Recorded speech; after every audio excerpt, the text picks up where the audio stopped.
नमस्कार दोस्तों, मेरा नाम है प्रदीप चौहान। बात समझनी है तो पूरी सुननी होगी। Rahul Gandhi stand out as India's fittest politician today. You can love him, you can hate him, but you can't ignore him. Listen carefully, put on headphone if you want. Rahul Gandhi is a visionary leader. Modi ji के लिए नया task आया है।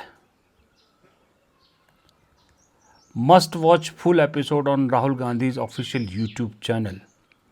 राहुल गांधी संसद में सवाल भी पूछते हैं, जनता के बीच भी जाते हैं, ट्रक में सफ़र भी करते हैं और खेतों में उतरते हैं, और अब यॉट, स्विमिंग, स्कूबा डाइविंग भी कर रहे हैं।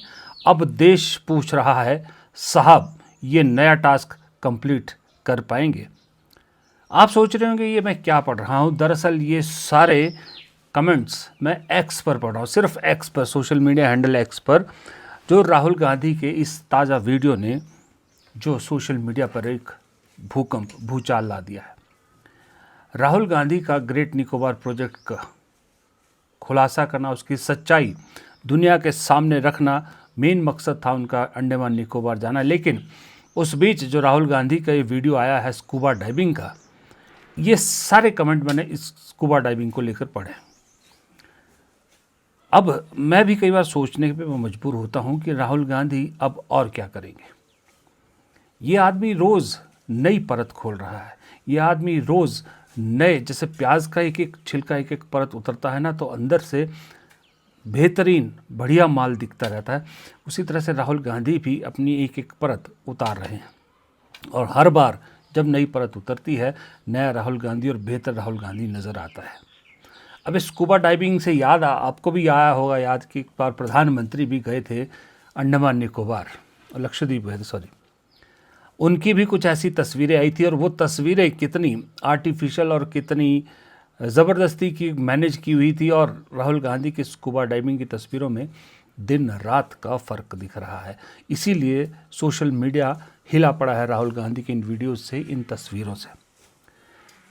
ये राहुल गांधी का एक रूप है। लेकिन साथ ही जो इम्पोर्टेंट चीज़ है, मैं कभी कभी सोचता हूँ, शायद मैंने पहले एक बार कहा भी था, कि अगर राहुल गांधी पत्रकार होते और ख़ास करके इन्वेस्टिगेटिव जर्नलिस्ट होते तो कितना बेहतरीन काम करते, क्या बेहतर जर्नलिज्म वो करते।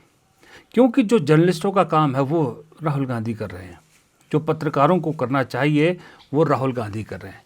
यानी कि सच्चाई जानने की कोशिश कर रहे हैं, सरकार के दावों की पोल खोल रहे हैं, और खुद फील्ड में जाकर सिर्फ सुनी सुनाई बातें नहीं, खुद जब तक नहीं जाते हैं, जब तक खुद उसको नहीं देखते हैं, तब तक उस पर कमेंट नहीं करते हैं। और इसी तरह से एक बहुत बड़ा प्रोजेक्ट सरकार ने छेड़ रखा है, ग्रेट निकोबार प्रोजेक्ट। उसकी सच्चाई क्या है, कैसे वहाँ पर पेड़ों को काटा जा रहा है, कैसे चंद अमीरों के लिए वहाँ पर सब चीज़ें की जा रही है, राहुल गांधी ने खुद उसको समझने के लिए वहाँ जाना बेहतर समझा। और राहुल गांधी गए तो जो उन्होंने अपने 16 साढ़े 16 मिनट के वीडियो में जो सच्चाई सामने रखी है, वो मुझे लगता है इस देश के हर नागरिक को सुननी चाहिए, समझनी चाहिए कि दरअसल हमारे इस देश के एक ट्रेजर के साथ क्या, और हमारे इस देश की बेहतरीन जगह के साथ बेहतरीन जो हमारी संपत्ति है उसका सर्वनाश कैसे हो रहा है। Listen, we're going to go to the site of this project. Imagine that you're driving straight in a car for 40 minutes in the most pristine forest. That's the size of the project that they're building. Now, what is the plan?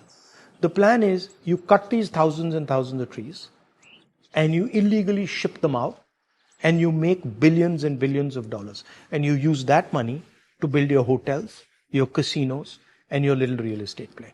That's what's going on. 161 square kilometers. Please understand this. This is 4 times New Delhi. Okay? And they're building this project in the most pristine ecological environment this country has. And they're snatching away the land from people who are made to settle there.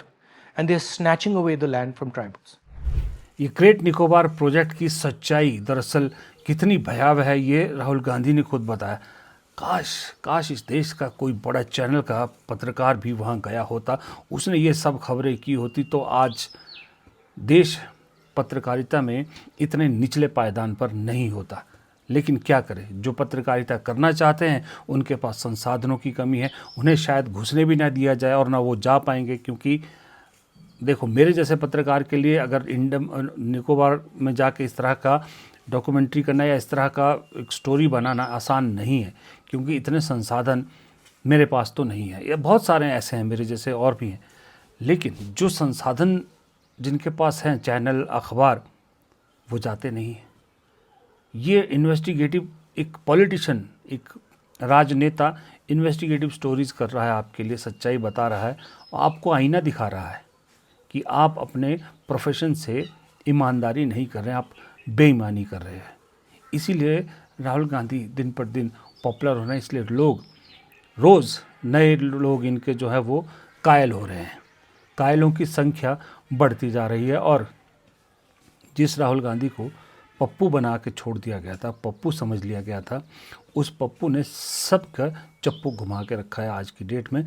और सही बात क्या है इसमें, ये ना PR है ना कुछ है इसमें। सही बात जो सबसे लगती है वो ये है कि राहुल गांधी ने जितने खुलासे किए हैं, जितने ये इन्वेस्टिगेटिव चीज़ें बाहर लाते हैं, वो किसी पे भी कोई सरकार की तरफ से या बीजेपी की तरफ से खंडन या इसके खिलाफ कोई वो नहीं है। इसे झूठा साबित नहीं कर पाया कोई भी। दरअसल आप यूँ कहें सीधा तो इसे झूठा साबित नहीं कर पाए। और ऐसा नहीं है, कुछ लोग सोच रहे होंगे ना कि राहुल गांधी पॉलिटिशियन है, अब राजनीति के लिए कर रहे हैं, प्रधानमंत्री बनना चाहते हैं, ये नौटंकी कर रहे हैं। उनके लिए एक और सच्चाई है। यहाँ कहीं मैं एडिटर से कहूँगा कि वीडियो लगा दें। ये पुराना 2008 का एबीपी न्यूज़ का वीडियो है। 2008 में सत्ता किसकी थी? यूपी की थी, राहुल गांधी की पार्टी की थी। राहुल गांधी को प्रधानमंत्री, मंत्री सब ऑफर थे, नहीं चुने। वो आदमी गरीब मजदूरों के साथ मिट्टी ढो रहा है, कपड़े गंदे, मिट्टी वाले कपड़े। 2008, तब तो उनको कोई पीआर की ज़रूरत नहीं थी, तब तो उन्हें कोई पब्लिसिटी की ज़रूरत नहीं थी। ये इस शख्स के डीएनए में है, ये डीएनए में। तब इसने कहा था कि इस भारत में दो भारत हैं, एक गरीबों का भारत है, एक अमीरों का भारत है, और उन दोनों भारतों को एक साथ लाना, एक भारत बनाना, ये बेहद ज़रूरी है। ये 2008 में कहा था उन्होंने, जब 2004 में सांसद बने थे पहली बार। वही सोच आज भी है। ये वो नहीं है कि मैं चाय बेचता था, मैं चाय बेच के यहाँ तक पहुँचा हूँ, और तस्वीरें आती हैं कभी न्यूयॉर्क की, कभी पेरिस की, कभी कहीं की। 34 साल भिक्षा मांग के खाया है, 1 साल हिमालय रहा हूँ, लेकिन तस्वीरें बताती है कि अमेरिका के, तस्वीरें क्या खुद भी दावा करते हैं कि कुछ भी ना होने के बावजूद पूरा अमेरिका घूम चुका था। उससे पहले फ्रांस घूम चुके थे, जर्मनी घूम चुके। कौन सा ऐसा देश है दुनिया का जो नहीं घूमा हो? उन दावों के मुकाबले में अगर इस शख्स के दावों की और इस शख्स का सफ़र आप देखोगे तो ये सफ़र सही में सफ़र है, वो वाला सफ़र, चाय वालों का सफ़र, इंग्लिश वाला सफ़र है, और ये उर्दू वाला सफ़र है जो तय किया है इन्होंने। ये फ़र्क है दोनों में। और ये फ़र्क है कि लोग आज इस तरह का कमेंट कर रहे हैं सोशल मीडिया पे कि ये आदमी अब तक कहाँ था। एक आदमी ने बल्कि मैं उसको ढूंढने की कोशिश कर रहा था, एक बहुत अच्छा कमेंट किया था, वो मुझसे कहीं मिस हो गया कि ये शख्स को कुछ उस लब्बा कुछ इस तरह का था कि ये शख्स अब तक कहाँ था। 12 साल में इस शख्स को वेस्ट किया है इस देश ने। इस तरह का कुछ कमेंट था, बहुत अच्छा था, मैं पढ़ना चाह रहा था लेकिन मुझे अभी मिल नहीं पा रहा। खैर, अब ज़रा राहुल गांधी से हट के राहुल गांधी को ही फिर कांग्रेस के साथ भी जोड़ते हैं। कर्नाटक गए राहुल गांधी। आज कर्नाटक में मल्लिकार्जुन खड़गे और बाकी कांग्रेस के सदस्यों ने जो राज्यसभा के लिए नॉमिनेट हुए हैं, उन्होंने आज अपना नामांकन दाखिल किया। देखिए, तो जहाँ तक राज्यसभा की बात रही, राज्यसभा के लिए कांग्रेस ने जो सूची जारी की है, जो उम्मीदवार बनाए हैं, वो उम्मीदवार देखिए दोनों तरह से आप इनको देख सकते हैं। इन 7 जो नाम कांग्रेस ने फाइनलाइज किया, कांग्रेस आगे बढ़ रही है ये भी इसमें संदेश है। और कांग्रेस में जो चीज़ें होनी चाहिए वो नहीं हो रही हैं, उसमें आपके उत्साह या आप पार्टी के लिए कितना काम कर रहे हो वो इम्पोर्टेंट नहीं रहा, आपने किस तरह से डेस्क पे बैठ के कंट्रीब्यूट किया ये ज़्यादा इम्पोर्टेंट दिखाई दिया मुझे। देखिए, पहले मैं बात कर लेता हूँ इसके नेगेटिव, इस सूची की नेगेटिव की मैं बात करता हूँ, क्यों मुझे ये सूची जमी नहीं।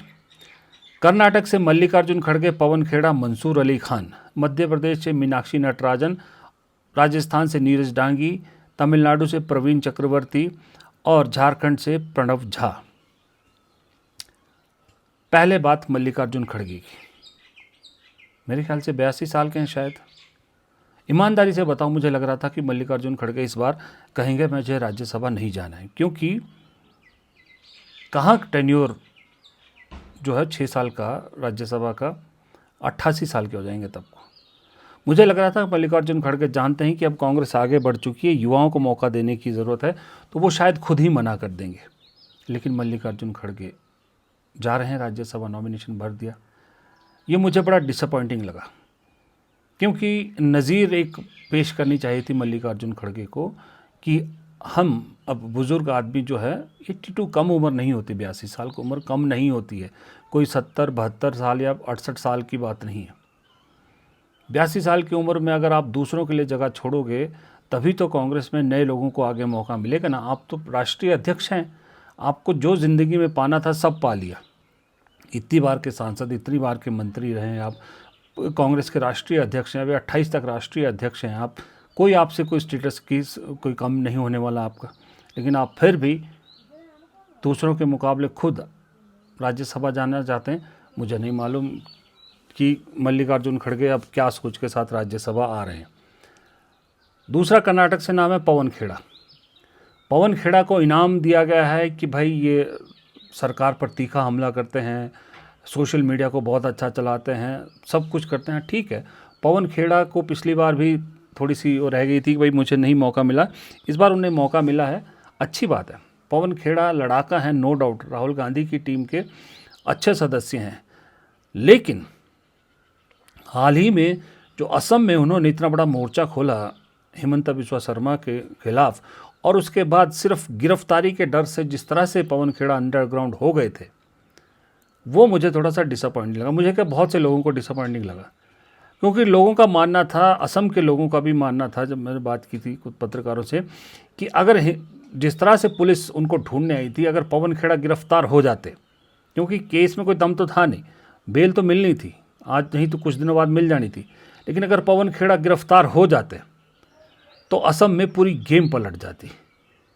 कांग्रेस के लिए बना बनाया प्लेटफॉर्म था, लेकिन पवन खेड़ा ने जब हिमंता बिस्वा शर्मा पर बड़े बड़े आरोप लगाए और उसके बाद हिमंता बिस्वा शर्मा ने कहा, केस दर्ज किया, पुलिस भेजी गिरफ्तार करने का, और पवन खेड़ा छुप गए, बचते फिरे, वहाँ पर असम के लोगों को क्लियर मैसेज ये गया कि ये सब झूठ बोल रहे हैं। इसका मतलब हिमंता बिस्वा शर्मा ठीक कह रहे हैं कि उन पर ये सारे आरोप, उनकी पत्नी पर ये सारे आरोप झूठे हैं।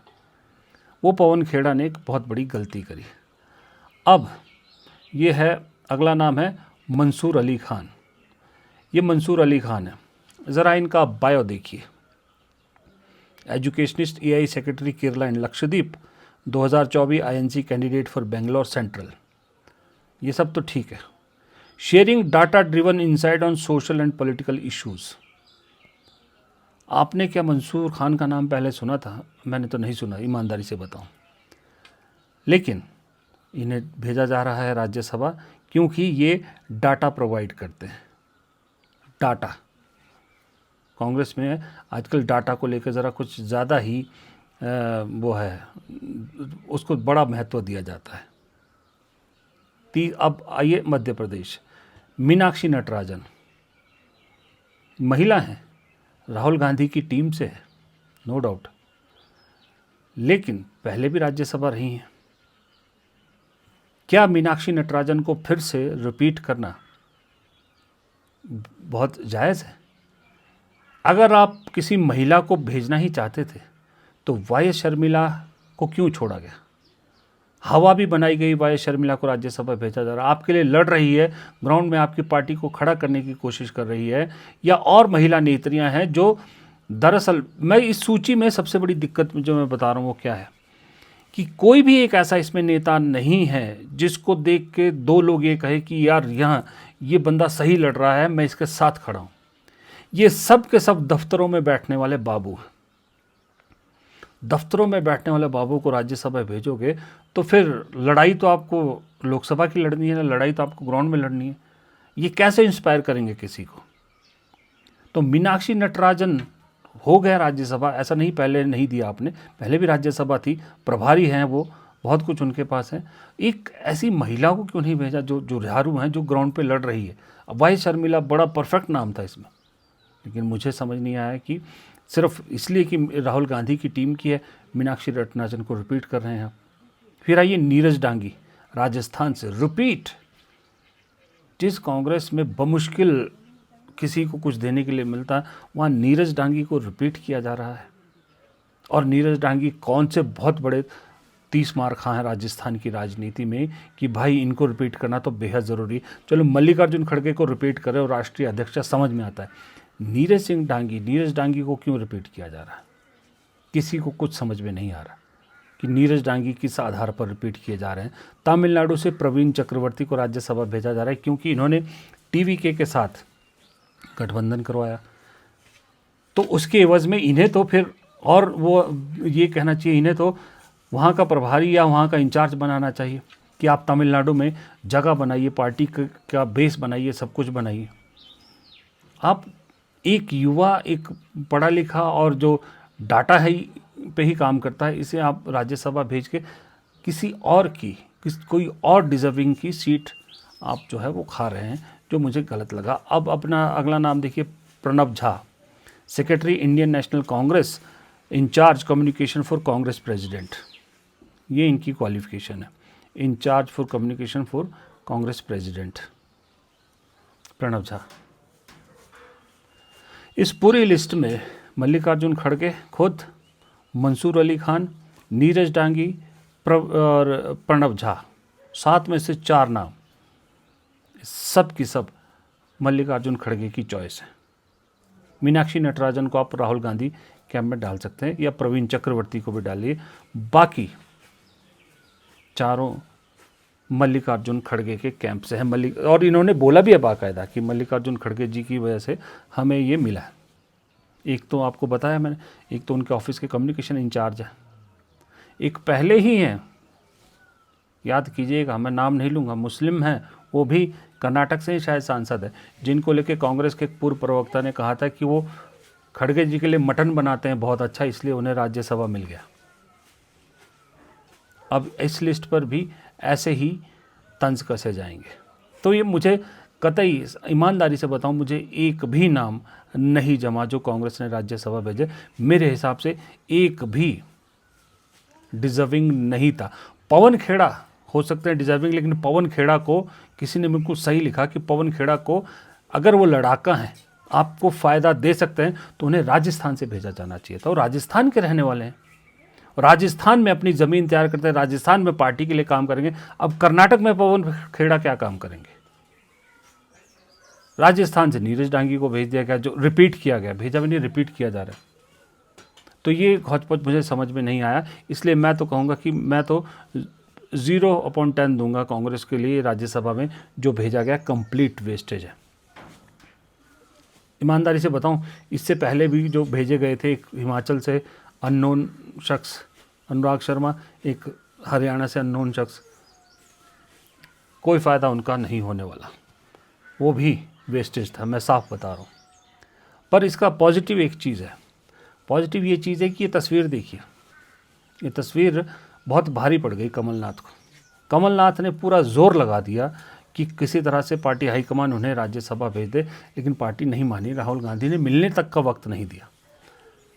और इसके अलावा और भी 2-3 नेता हैं जिन्होंने बहुत कोशिश की, एक्स CM भी है उसमें, कि भाई किसी तरह से राज्यसभा भेजा, पार्टी भेज दे, लेकिन पार्टी ने मना कर दिया। तो पॉजिटिव यह है कि पार्टी ने ऐसे चेहरों को नकार करके एक मैसेज तो क्लियर दिया कि अब दबाव की राजनीति पार्टी नहीं झेलेगी, अब वक्त इनका जा चुका है, अब नए लोग ही आगे आएंगे।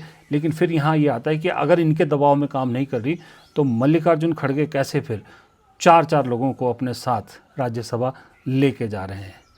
वो मल्लिकार्जुन खड़गे जो 1-1.5 साल बाद आपको रिटायर हो जाएंगे, वो मल्लिकार्जुन खड़गे जिनके बेटे ऑलरेडी कर्नाटक में सीनियर मंत्री हैं, वो कुर्सी नहीं छोड़ सकते। वो अगर राज्यसभा का लालच नहीं छोड़ पा रहे तो बाकियों से फिर वो कैसे एक्सपेक्ट करेंगे कि भाई उन्हें पद के लालच छोड़ देना चाहिए, दूसरों के लिए जगह बनाना चाहिए।